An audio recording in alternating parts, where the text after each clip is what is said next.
Olha, seja bem-vindo à nossa terceira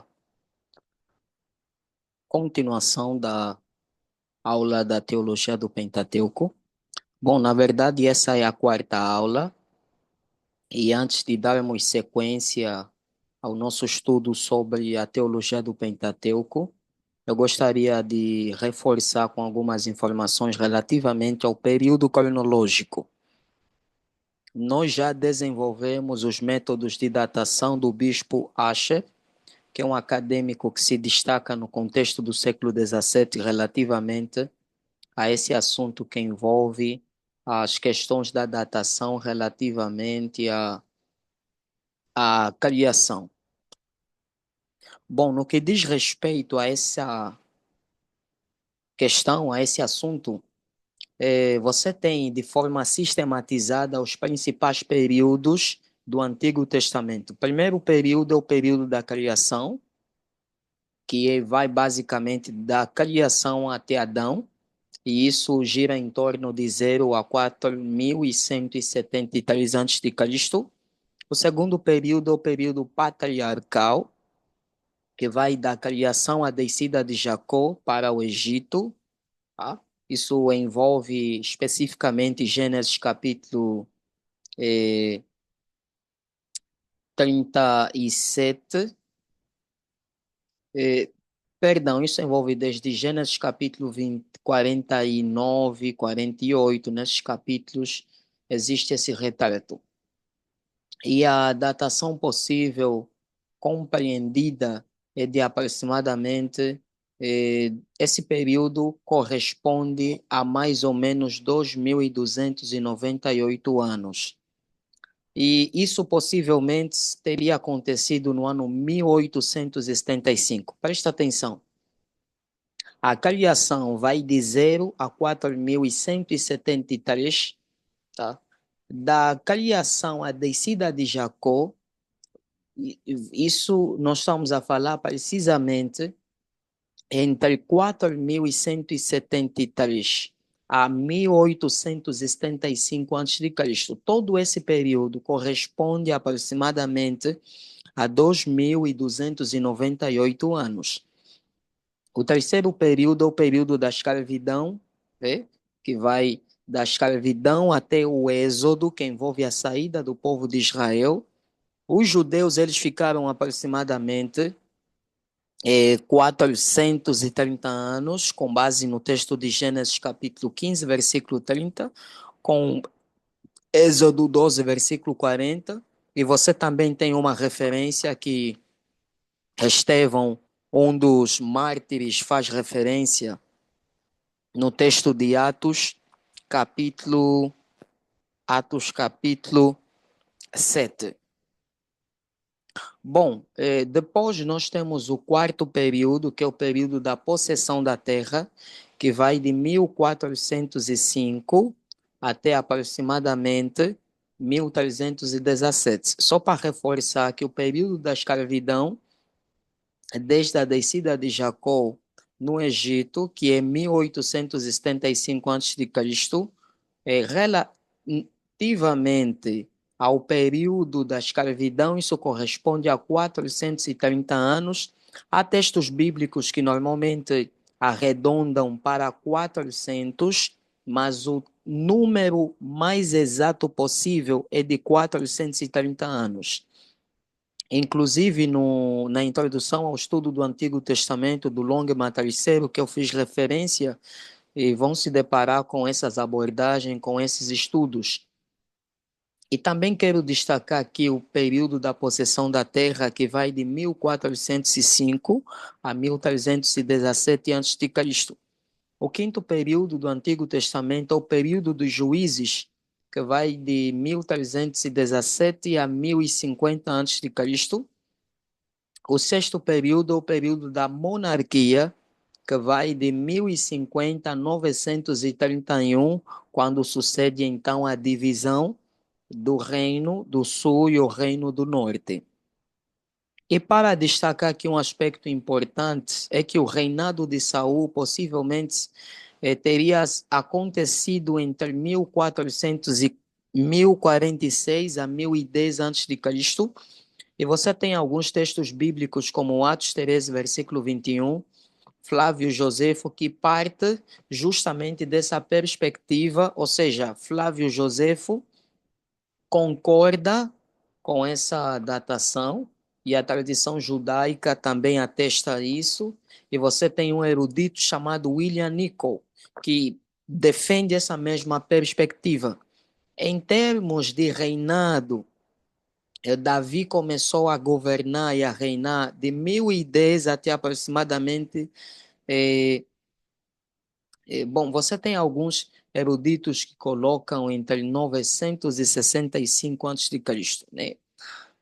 E em relação ao reinado de Salomão, você tem desde 965 a 931, estima-se as datas do Templo de Salomão. Essas informações históricas são muito fundamentais, uma vez que nós estamos a estudar o panorama do Antigo Testamento, e uma das pesquisas desenvolvida dentro desse estudo é aquilo que nós designamos de mundo do Antigo Testamento. Então, esse mundo do Antigo Testamento correspondem basicamente a esses aspectos que eu havia abordado nas aulas passadas sobre a civilização mesopotâmica, a civilização egípcia, a civilização persa. Então, todas essas informações, no que diz respeito a essas civilizações, questões que envolvem religião, questões que envolvem cultura, ah, invenções, tudo isso contribui significativamente para aquilo que é o pano de fundo histórico do Antigo Testamento. Vamos então verificar aqui mais algumas outras informações.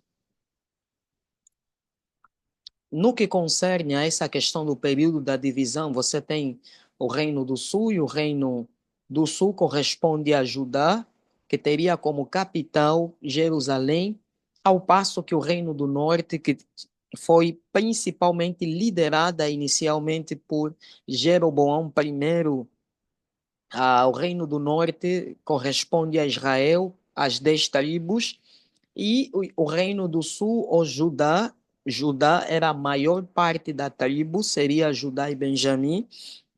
Então, como Judá era a maior parte, passou a ser designado Reino de Judá, que é Reino do Sul, que teve como capital Jerusalém, que foi inicialmente liderada por Roboão, que foi filho de Salomão.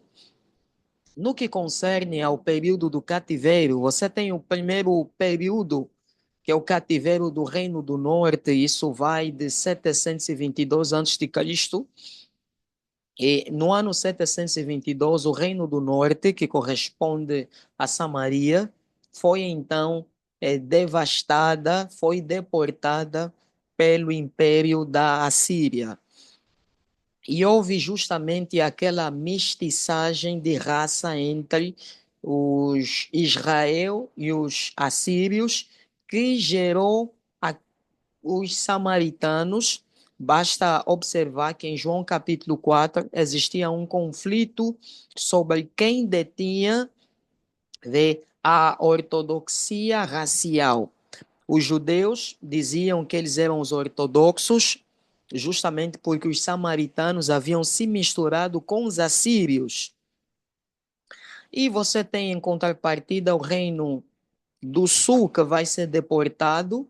Existem basicamente três abordagens relativamente a essa deportação.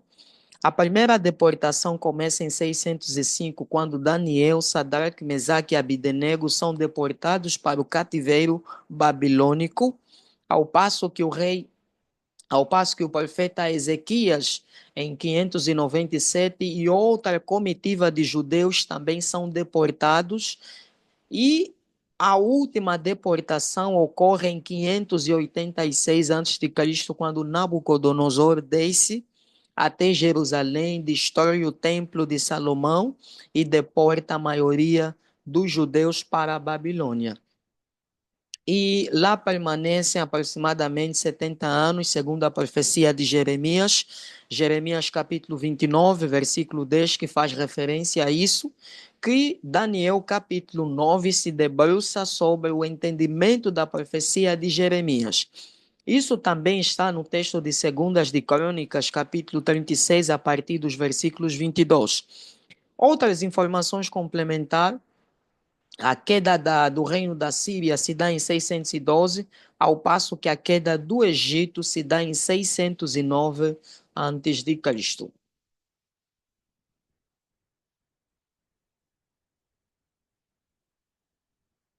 Bom, e depois, conforme referenciei, aí está a profecia de Jeremias, capítulo 25, versículo 11, e o capítulo 29, versículo 10, que é a base pelo qual Daniel se baseia para entender as profecias das 70 semanas. E depois você tem a queda da Babilônia, que se dá em 539 a.C., quando os persa, os medo-persa, que fundiu em um só reino, eles se unem e eles tornam-se poderosos, eles vencem o império da Babilônia e Babilônia cai nas mãos do Império Medo-Persa nos anos 539 a.C. e até 538 estabelece um decreto, Ciro estabelece um decreto, e a primeira comitiva que volta para Jerusalém pela liderança de Zorobabel, aproximadamente 42 mil judeus, e ocorre aquilo que nós chamamos de reforma espiritual. A Zorobabel promove reavivamento espiritual, perdão, Zorobabel promove a reforma do templo, a reconstrução do templo. E esse templo termina até 516 a.C. Depois da reforma do templo, você tem a reforma espiritual que foi promovida pelo sacerdote, pelo escriba Esdras, que se dá em 458 a.C. Esdras, então, está voltando com uma comitiva de judeus para Jerusalém e começa aquele processo da restauração espiritual, uma vez que o povo havia se desviado em função do casamento misto. Basta fazer uma leitura no texto de Esdras, capítulo 10. Muitos judeus tiveram que se desfazer desses casamentos que estavam conectados com pagãos, conforme a orientação de Deus. E, por fim, você tem justamente a reforma de Neemias, que é a reforma que envolve a reconstrução dos muros da cidade de Jerusalém. Isso acontece nos anos 444 a 45, no reinado de Artaxerxes. Pois isso acontece aquilo que nós designamos dos 400 anos de silêncio profético. O período persa, que vai precisamente de 430 até 331, os gregos assumem o poder e começam a dominar o mundo. Os gregos, até 333, o Alexandre Magno heleniza o mundo, domina o mundo, aplica a cultura grega em cada parte do mundo e a língua oficial do mundo passa a ser o grego. Existem eruditos como John Alton que dizem que o grego foi bem mais falado do que o inglês nessa época em que nós vivenciamos.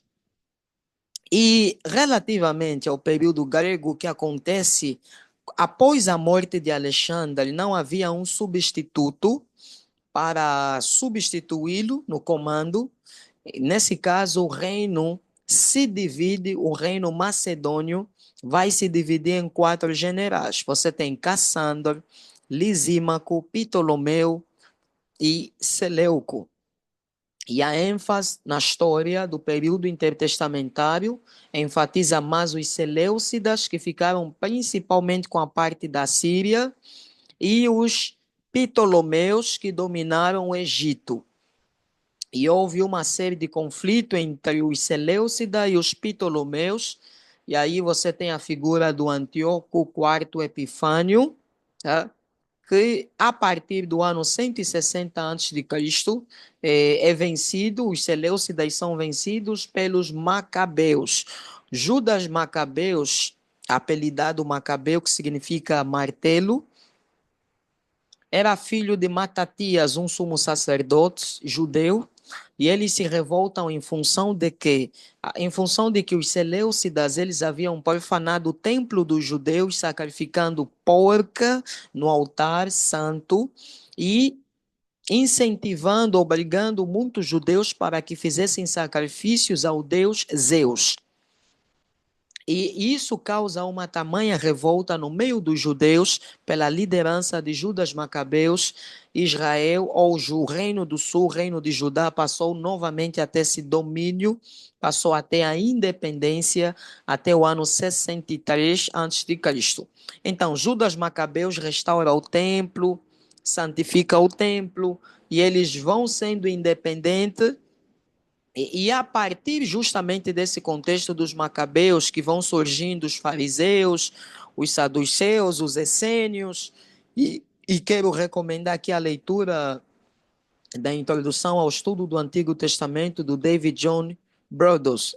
É que é muita recomendação que eu faço, mas é justamente esse aspecto é fundamental, porque na academia existe algo que nós designamos de honestidade intelectual. Cada afirmação que a gente diz, ela precisa se sustentar a partir de uma fonte literária séria e verdadeira.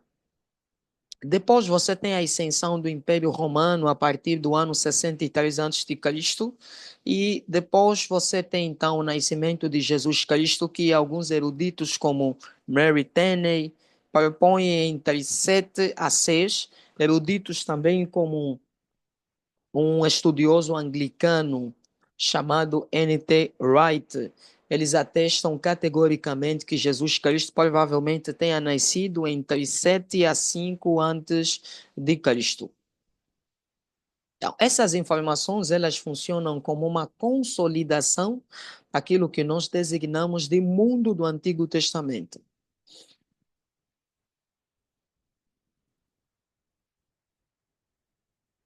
Bom, com relação a isso já falamos, curiosidades bíblicas também já falamos, e aqui eu gostaria de basicamente tratar alguns aspectos que envolvem o profetismo em Israel. Bom, existem vários termos referentes a profeta.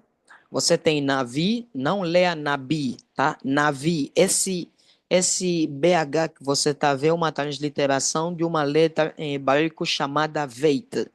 É que o Beit, quando deixa de ter daguesh, eu não sei se eu vou conseguir escrever aqui, mas no caso seria mais ou menos assim. Vamos lá tentar.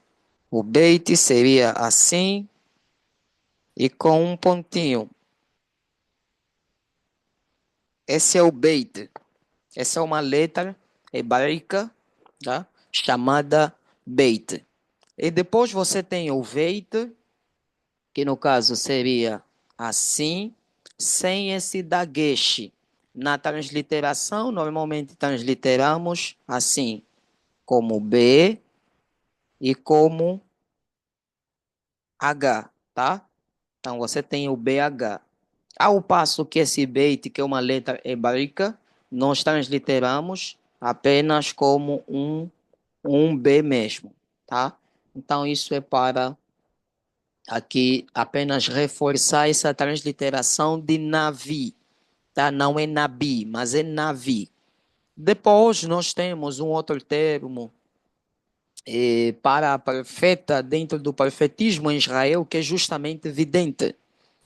Vidente é um termo que se destaca várias vezes no Antigo Testamento, porque primeiro porque os profetas eram aqueles que tinham constantes visões.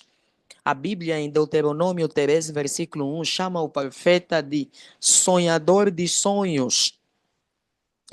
Quando eu falar a um profeta, por meio de sonhos ou visões, E você tem, inclusive, também o texto de João 33, versículo 14, que diz categoricamente que Deus fala antes uma, duas vezes por meio de sonhos, visões e por aí vai. Então, nesse caso, a palavra Navi, que literalmente em português é traduzido como profeta, ele é um porta-voz. Profeta é um porta-voz, significa aquele que fala em termos de representação. Você tem outra palavra hebraica que é roé, que significa literalmente aquele que tem visões. E depois você tem rosé, tá? Que é outra palavra hebraica que geralmente tem sido associado a essa ideia de profeta. Bom, o segundo tópico, depois de estabelecer essas bases linguísticas sobre o conceito de profeta no hebraico, você tem um você tem o profetismo muito antes de Israel, já existem profetismo no Egito, na Mesopotâmia, em Canaã, Assíria, Arábia, tá? Então, nessas comunidades, nessas regiões, você se depara com algumas literaturas afora que fazem alusão ao profetismo dentro do Egito, da Mesopotâmia, de Canaã, da Síria e da Arábia.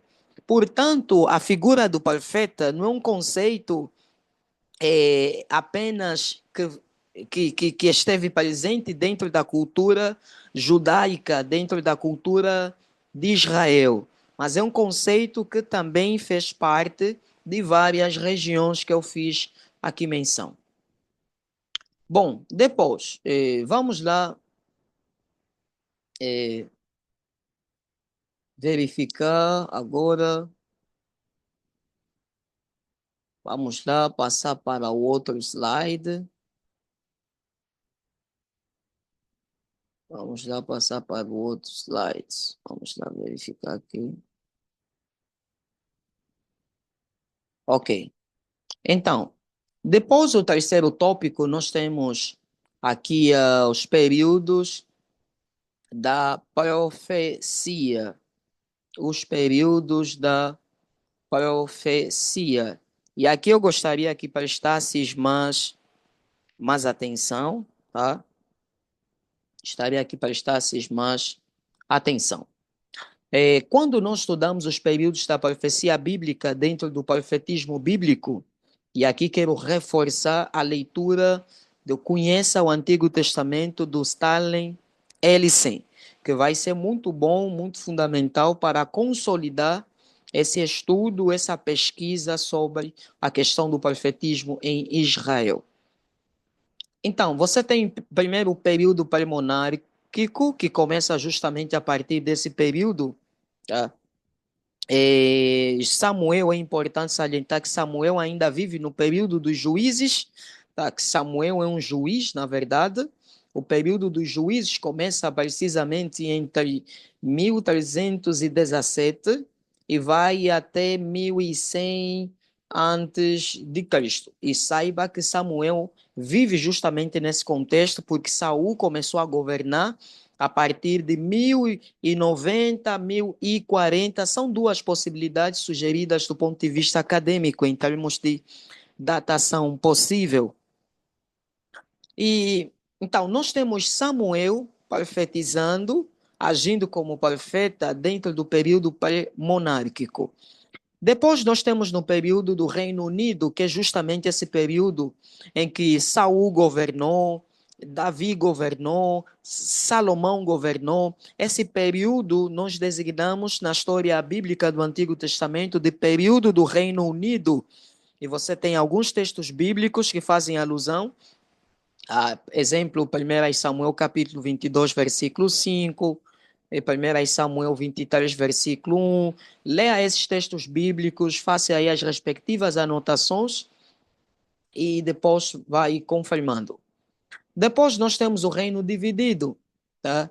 Eu penso que dentro desse período, é a partir desse reino dividido que a gente então se depara especificamente com os profetas que profetizaram no Reino do Sul, em Israel, em Judá, em Jerusalém, e os profetas que profetizaram no Reino do Norte, tá? Que corresponde a Samaria. Você tem Elias, exemplo, Elias, Eliseu, são profetas que atuaram, que profetizaram nesse período. Jonas também profetizou no Reino do Norte. Obadias profetizaram no Reino do Norte. São profetas que foram levantados por Deus no Reino do Norte, num período de grande apostasia, grande corrupção, grande idolatria, num período de declínio espiritual, Deus esteve levantando esses profetas para repreenderem o povo, repreenderem até inclusive os reis, uma vez que na história bíblica do Antigo Testamento, todos os reis do Reino do Norte não temeram ao Senhor, se desviaram da lei do Senhor. Tá? Então, depois do reino dividido, tá? Você tem em 722, que eu já fiz referência, que o reino se divide em 931, perdão, que o reino se divide entre Reino do Sul com Roboão e Reino do Norte com Jeroboão I. Depois nós adentramos na época clássica dos profetas literários. Os profetas literários são basicamente aqueles que escreveram, tá? Eles então são chamados de profetas literários. E aqui você tem aquela designação que nós evangélicos costumamos a designar os profetas maiores e os profetas menores. Profetas maiores não porque são mais importantes, mas porque em termos de conteúdo escreveram mais em relação aos profetas menores. E uma curiosidade importante é que o verbo profetizar no hebraico está no rito pa'el. É que no hebraico nós temos uma construção verbal em sete binyamin, que é basicamente a palavra para construções, em espécie de um prédio. E está no rito pa'el. E rito pa'el normalmente reflete a voz intensiva. E você vê isso em 1 Samuel capítulo 10, versículo 13. Depois nós adentramos especificamente no contexto eh, da mensagem dos profetas. Qual era o contexto em que os profetas profetizaram dentro desse estudo sobre profetismo? Primeiro é importante a gente destacar que existia o conceito monoteísta, uma vez que a Bíblia se revela, Deus se revela como o único Deus. Em Êxodo capítulo 20, versículo 3, a Bíblia declara: não terás outros deuses diante de mim. Ou seja, só existe um só Deus verdadeiro. E um dos propósitos pelo qual Deus levantou Israel era justamente para ser testemunha do único Deus verdadeiro. Do único Deus verdadeiro. E depois você tem o conceito da apostasia de Israel. O que acontece é que, como disse, principalmente Elias, que foi levantado numa fase onde tinha Jezabel, uma mulher totalmente mística, idólatra, diabólica, que se desviou quer dizer, uma pessoa que não tinha nenhum compromisso com Deus. Esse é uma das situações em que um dos profetas, chamado Elias, profetizou nesse período. Você tem também esse contexto, não apenas no Reino do Norte, mas também no Reino do Sul, uma apostasia. Os judeus, eles se desviavam quase sempre da adoração exclusiva de Deus. E é importante a gente destacar, principalmente quando Elias, no Reino do Norte, aí está conflituando com os profetas de Baal a respeito da manifestação de Deus. Qual Deus vai responder com fogo? Esse é o Deus verdadeiro. Por quê? Porque isso caracteriza uma fase em que havia uma absoluta escassez da manifestação de Deus por conta da apostasia do povo. E existe uma bastante crítica à idolatria E é importante destacar também que a mensagem, a profecia dos profetas tem um enfoque ético, enfatizava sobre a necessidade de deixar o pecado e abraçar a justiça, a santidade de Deus. E envolve também a questão da justiça social, que diz respeito a tratar o próximo com amor. Um dos exemplos é aquela parábola, não, aquela história de Nabote. É uma história que se destaca principalmente no contexto do Reino do Norte. Os profetas também enfatizavam muito sobre a esperança messiânica e especificamente a respeito do dia do Senhor, que é o dia do juízo que o profeta Joel e Sofonias enfatizam. Bom, depois nós temos agora aqui os profetas literários. Você tem o profeta Isaías que profetizou no Reino do Sul. A data do seu ministério, Isaías profetizou possivelmente entre 740 a 680 a.C. Isaías profetizou no reinado do rei Uzias e Ezequias. Isso você pode verificar em Isaías capítulo 1. Isaías profetizou no contexto do Reino do Sul, em Jerusalém. Alguns profetas que foram contemporâneos de Isaías foram Amós, Miqueias. Jeremias também foi contemporâneo de Isaías, uma vez que Jeremias ele profetiza, perdão, eu na verdade queria fazer referência a Miqueias. Se tu leres o livro de Miqueias, capítulo 1, Miqueias profetiza justamente na mesma época em que Isaías profetizou, onde você tem os reinados de Uzias, os reinados de Ezequias. Depois, em contrapartida, você tem Jeremias, que é um profeta que também profetiza no contexto do Reino do Sul, e Jeremias, ele profetiza entre os anos 627 a 580 a.C. Tá? Por esse fator é que você tem justamente o livro Lamentações de Jeremias, porque Jeremias profetizou a respeito do cativeiro babilônico. Jeremias participou no cativeiro babilônico, viu as ruínas, viu a aflição, viu o castigo de Deus que Deus trouxe para o povo de judeu, e aquilo foi bastante lastimável para Jeremias. Aqui está o livro Lamentações de Jeremias, que se destaca justamente a partir desse contexto em que Jeremias estava aí presenciando o cativeiro babilônico.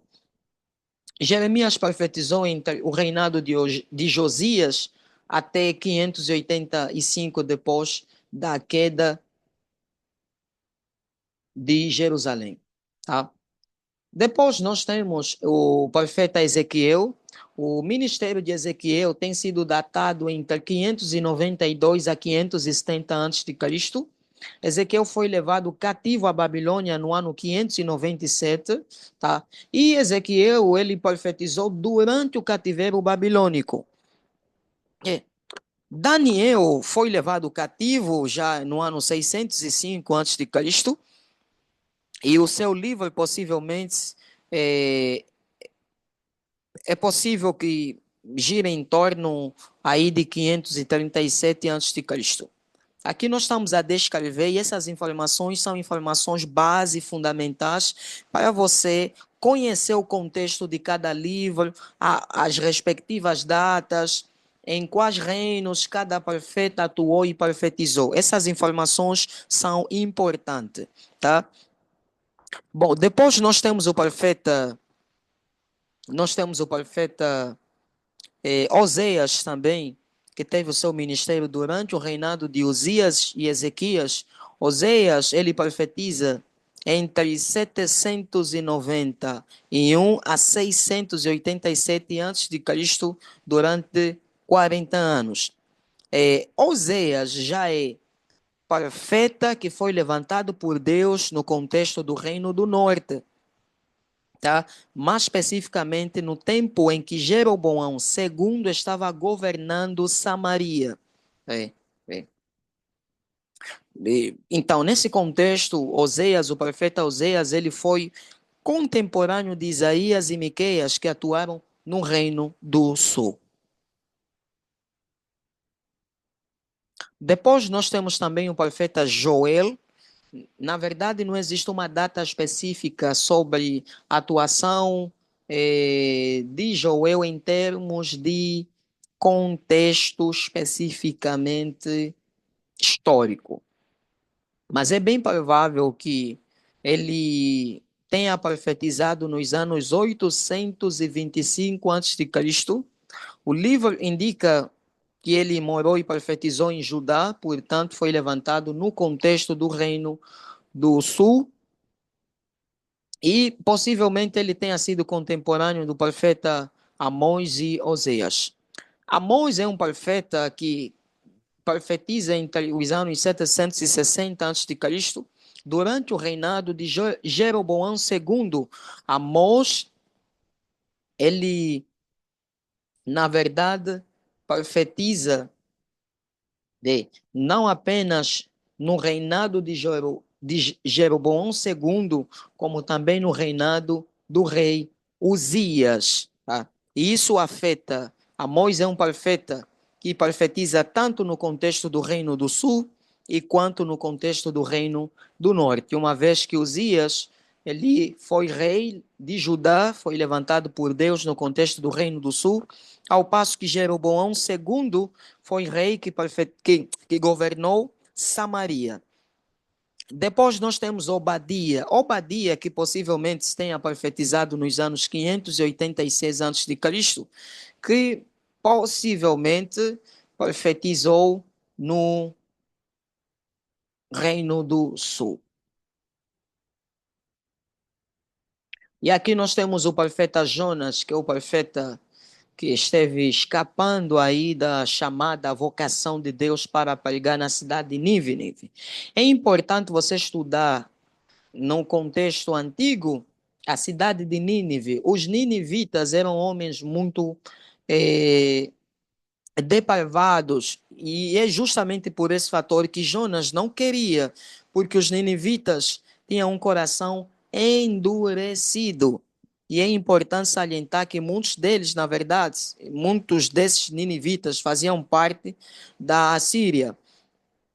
E você também tem o profeta Miqueias, que seu ministério vai entre o reinado de Jotão. Jotão governa ou reina entre 750 a 732, Acás e Ezequias. Portanto, Miqueias foi levantado aí no contexto do Reino do Sul, em Judá.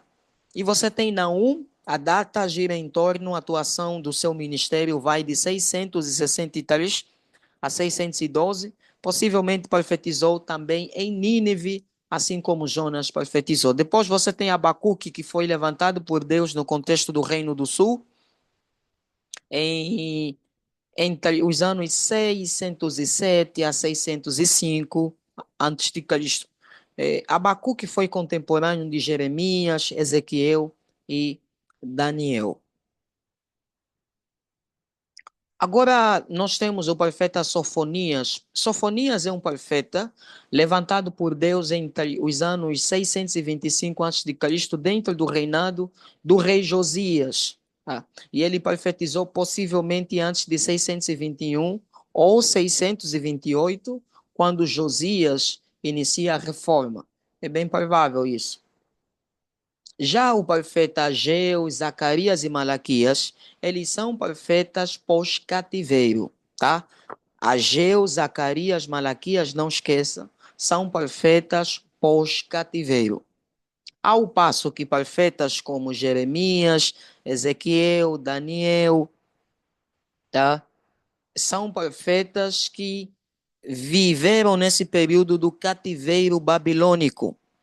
Ao passo que profetas como Ageu, Zacarias e Malaquias, eles profetizaram depois do cativeiro, quando os judeus começaram a voltar às suas terras, principalmente nessa fase de 445, nessa fase foi justamente a fase em que Malaquias profetiza, estava aí na fase da reconstrução dos muros de Jerusalém, né? Nessa época já existia o templo, porque o templo foi reconstruído no ano 516 a.C. pela liderança de Zorobabel, e nesse período, no mês de dezembro, Ageu e Zacarias, eles vão profetizando, tá? Exemplo, você tem aí a profecia de Ageu, que tem sido datado de 1 de setembro a 24 de dezembro de 520. Vai de 520 a 516, tá? Depois você tem eh, Zacarias também, que profetiza justamente no mesmo período. Então, são estes profetas, são os profetas que profetizaram durante o período pós-cativeiro.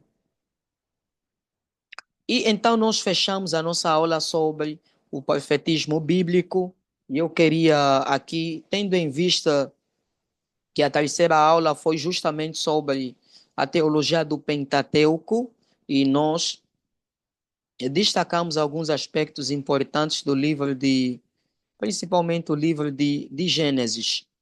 E sobre a questão do esboço, eu gostaria de me basear na introdução ao estudo do Antigo Testamento do Esdras Costa Bento. E eu gostaria de pegar aqui esse material, tá? Esse material, introdução ao estudo do Antigo Testamento, tá? Do Esdras Costa Bento. Gostaria de pegar aqui na página 56. Na página 56, nós temos basicamente o seguinte esboço. Nós dividimos o livro de Gênesis em duas partes. A primeira parte vai de Gênesis capítulo 1 a Gênesis capítulo 11. Isso corresponde à chamada história primitiva, tá? E a base principal do livro de Gênesis é descrever origem. Por esse fator é que a palavra hebraica Bereshit significa em princípio, e Gênesis, que vem da Septuaginta, significa origem. Então, em relação à pré-história bíblica, a história primitiva, o capítulo 1 fala a respeito da criação de todas as coisas, isso vai do capítulo 1 e o capítulo 2. O capítulo 3 e o capítulo 5 falam sobre a corrupção da raça humana. O capítulo 6 a 9 fala sobre a condenação por intermédio do dilúvio. E o capítulo 10 ao capítulo 11 fala a respeito da confusão e o nascimento das nações. Na segunda parte, você tem a história patriarcal, que vai do capítulo 11, versículo 27, ou mais precisamente, do 12 a 50. Então, você tem, primeiro, capítulo 11 ao capítulo 25, fala sobre a história do primeiro patriarca, que é Abraão. Capítulo 25 a 35 fala a história do segundo patriarca, que foi Isaac. O capítulo 27 a 37 fala a respeito do terceiro patriarca, que foi Jacó. E o capítulo 37 a 50 fala a respeito do último patriarca, que foi José. Então, é assim que, basicamente, nós podemos oferecer o esboço em relação ao livro de Gênesis. Bom, aqui agora nós temos o livro de Pentateuco, perdão, temos o livro de Êxodo, eu acredito que vocês conseguiram perceber. Primeiro, a palavra éxodo vem da Septuaginta, que significa partida, saída, tá? E no hebraico a palavra Shemot, que significa literalmente nomes. Shem, no caso, seria nomes. A autoria, Moisés escreveu esse livro, a data gira em torno de 1445 a 1440 a.C. Se vocês pegarem aí a teologia do Pentateuco do Paul Rolf, Stalin Ellison, Long Matariceiro, introdução ao estudo do Antigo Testamento, essa introdução ao estudo do Antigo Testamento, do Esdras Costa Bento, seguem basicamente as mesmas possibilidades de datações. Portanto, essas datações, elas são datas que fazem parte do conservadorismo cristão. Uma das principais finalidades do livro de Êxodo é descrever a libertação do povo de Israel.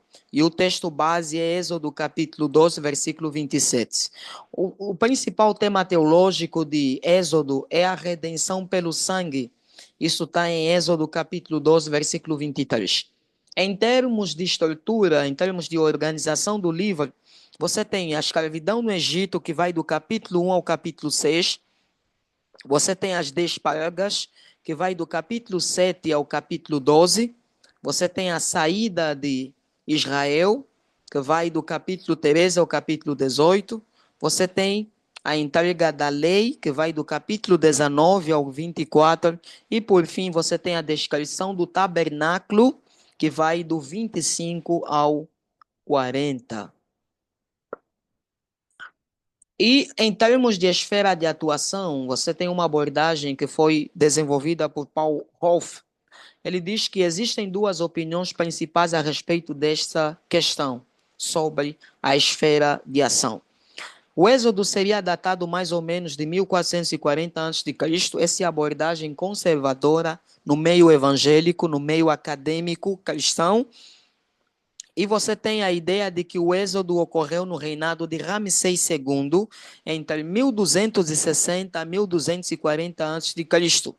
E você tem a ideia de que o êxodo ocorreu entre, aqui nós temos uma possibilidade, entre 1450 a 1220 a.C. Vamos então verificar quais são os indicativos mais consistentes. Tá? Bom, os indicativos mais consistentes, é importante salientar que 1420 é a possibilidade que mais é defendida no meio evangélico conservador. Tá? É sempre importante a gente destacar isso, porque quando você pega a abordagem do método histórico crítico, mais especificamente a alta crítica, ela oferece datações totalmente diferentes dessas empregadas no meio evangélico conservador. Tá? E a nossa perspectiva, o nosso estudo teológico aqui, a partir desse viés, é a partir dessa pressuposição. E sobre a questão de uma exposição do livro de Êxodo, primeiro tópico, você tem justamente a questão do poder de Deus. O principal objetivo de Êxodo é caracterizar como Deus libertou o povo de Israel da escravidão, da idolatria, nesse contexto egípcio. O segundo detalhe enfatiza a ação de Deus. Deus governa a história, isso vai no capítulo 1. Deus se revelou através de um nome, tá? Aí diz Vaiomer El Moshe Asher Erie, Erie Asher Erie. E disse o Senhor Deus para Moisés, eu serei o que serei, né? E você depois tem esse conceito da soberania, que basicamente está relacionado ao relacionamento pactual que Deus estabelece. E é importante destacar que o nome Yahvé é um dos nomes específicos e exclusivos da divindade que se destaca muito nessa questão da teologia pactual. E os Êxodo capítulo 6, versículo 6 e Êxodo 15, 13 enfatizam a doutrina da redenção. Deus é o redentor. Tá vendo? Deus é quem começa o processo da salvação. Isso se destaca desde o princípio da Bíblia até o último livro da Bíblia. A Bíblia em Isaías 45, versículo 22 diz: olhai para mim todos os termos da terra e sereis salvo. E o texto bíblico de Filipenses capítulo 2 diz que Deus é o que opera tanto querer como efetuar. Portanto, Deus é que começa e Deus é que termina. Então, Deus é o redentor. Deus também é juiz do seu povo, porque durante essa peregrinação, Deus vai punindo várias vezes o seu povo quando eles se rebelam. E em contrapartida, Deus também é o juiz do seu povo, é aquele que defende o seu povo em relação aos seus inimigos. Deus faz justiça. E Deus é descrito como transcendente e imanente. A transcendência e a imanência são dois conceitos da teontologia que se autorrelacionam. Se você desenvolver um Deus que é transcendente e não imanente, você vai cair na abordagem deísta de um Deus que existe, que é todo glorificado em poder, mas de um Deus que não se relaciona com a criação. Por esse fator é que a necessidade de você conectar tanto a transcendência e a imanência. E aqueles que apenas desenvolvem a imanência caem justamente nessa ideia do panteísmo, tá? De não diferenciar Deus com a criatura. Deus é divino, Deus é todo glorificado. E é importante a gente fazer essa distinção. Então, a transcendência tá, diz respeito ao Deus que é glorificado em poder, e a imanência diz respeito à relação de Deus com a criação. É por esse fator que existe revelação de Deus, porque Deus se relaciona com a história do homem.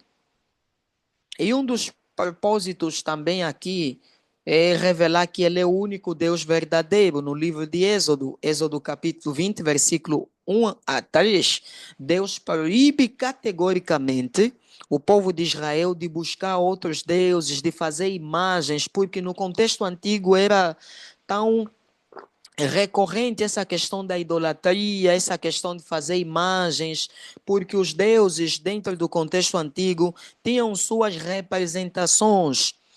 Tinham as suas representações. Por esse fator é que Israel, que foi influenciado no Egito durante 400 anos, eles aprenderam isso com o povo egípcio, que era um povo politeísta, que adoravam muitos deuses. Israel quer repetir o mesmo comportamento. Então, o livro de Êxodo quer nos revelar que Deus é o único Deus verdadeiro que é digno de todo louvor. E depois nós temos então o livro de Levítico, tá? Aqui nós temos a questão da etimologia, livro que significa literalmente livro da lei dos sacerdotes, porque a palavra Levítico no grego vem de leutikon, coisas referentes aos sacerdotes.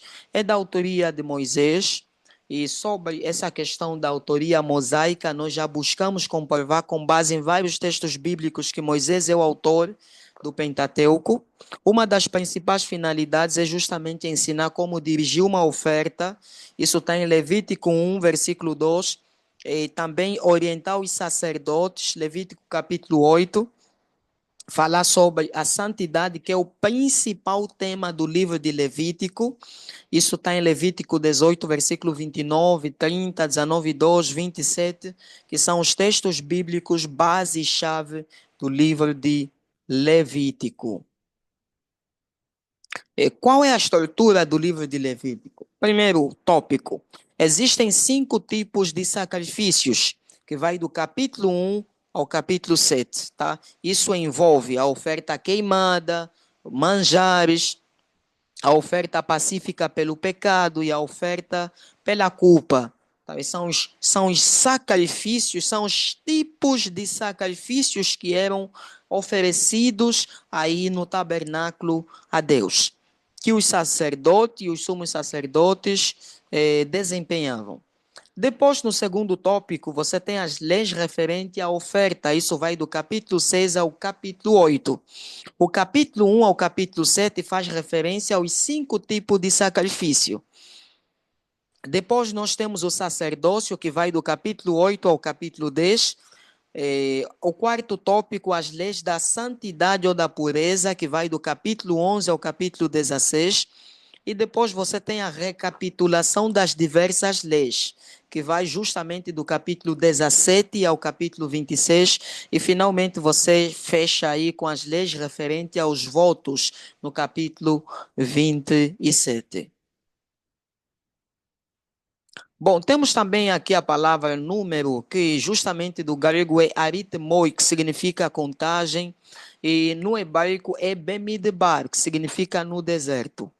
A autoria é de Moisés, a data gira em torno de 1450 a.C.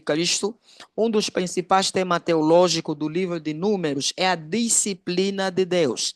E a estrutura do livro de Números, você tem primeiro serviço a Deus, capítulo 1 ao capítulo 10. Você tem as murmurações do povo, capítulo 11 ao capítulo 22. E você tem as vitórias de Israel, que vai do capítulo 21 ao capítulo 36.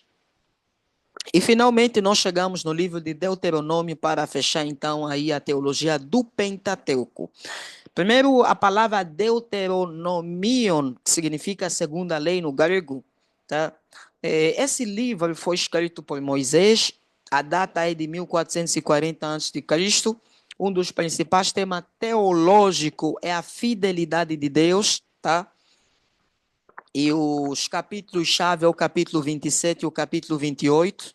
Em termos de estrutura de livro, porque a fidelidade de Deus ela baseia-se na chamada teologia deuteronomista, que baseia-se nos capítulos 27 a 28.